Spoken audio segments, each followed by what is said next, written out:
Specifically about the bullet.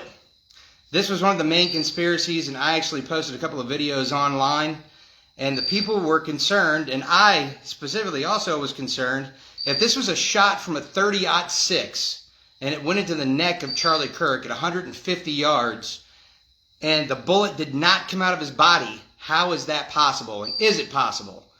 Now, there's been several experts that have spoken about this, and they said, yes, it is absolutely possible. It's just highly unlikely.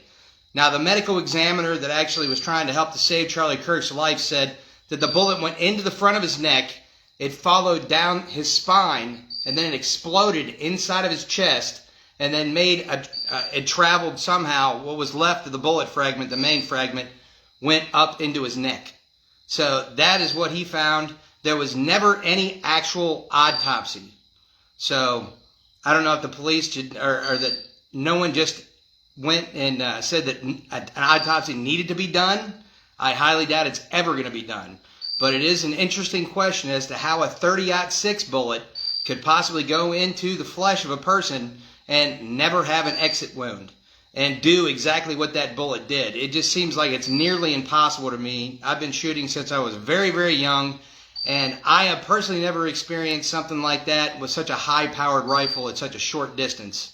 There's also some conspiracies concerning whether or not that specifically, if that bullet went in, it wasn't a .30-06, then what was it and where did the firing come from? Now, I know that Fox News has actually originally reported there was a second shooter just in case Tyler Robinson had missed. Now, that's never been confirmed. I actually haven't heard anything else about that directly since then. However, there's plenty of conspiracies out there as to whether or not there was a shooter. They saw a flash somewhere from a stairwell and another portion of a video that was shown.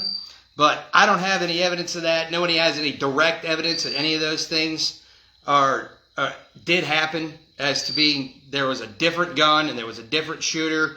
None of that has ever been confirmed. Now, the weapon in the woods. This is a really good question. If you watch the actual video, at 2:24, you can see Tyler Robinson dropping off the back side of the building onto the ground. Now, with him is some kind of a bag, or it looks like possibly a towel or a blanket. You really can't tell in the video. But something drops off of the building with him. Now, if you get the text messages that came to Lance Twiggs, which is his transsexual partner, his roommate, that were shown to the FBI, they actually stated that he had a rifle that was in the woods that needed to be recovered. Now, I don't know if now I actually already covered this. The rifle that's been passed around online that's been shown to be the rifle that's been used in the shooting, that was never confirmed. But is the rifle that they found in the woods, is it the actual rifle that was used in the assassination? That's a good question. Or was it a decoy that was placed there specifically so there could be some form of reasonable doubt when he went to trial for this? Because he had already confessed to his father that he did it, and I had assumed and understood anyway that he actually confessed to the authorities that he had did it.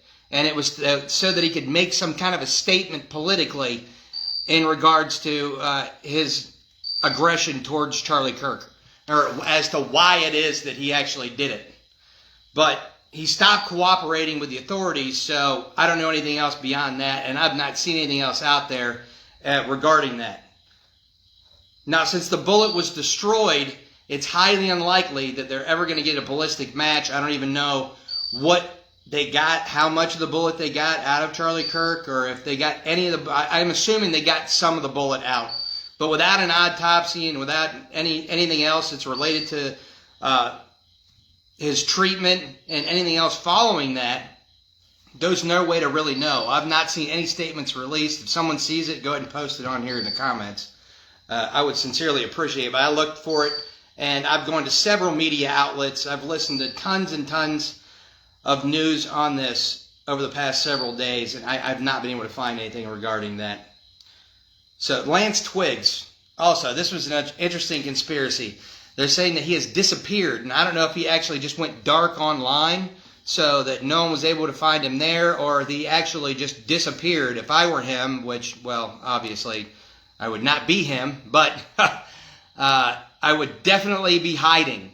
I would definitely be in hiding, and I would definitely not want to be talking to authorities, because it's highly likely that they're going to be further investigating him as to being a co-conspirator in this, because the messages that were on his phone, that were supposedly from Tyler Robinson's phone, they look staged. They look AI generated. They were specifically designed to cover for Lance Twiggs in saying that he did not know, and that there was no association or anything linking him to the assassination itself, or anything following, so that he could not be indicted for anything after that himself as a conspirator, or as someone that was aiding and abetting a fugitive.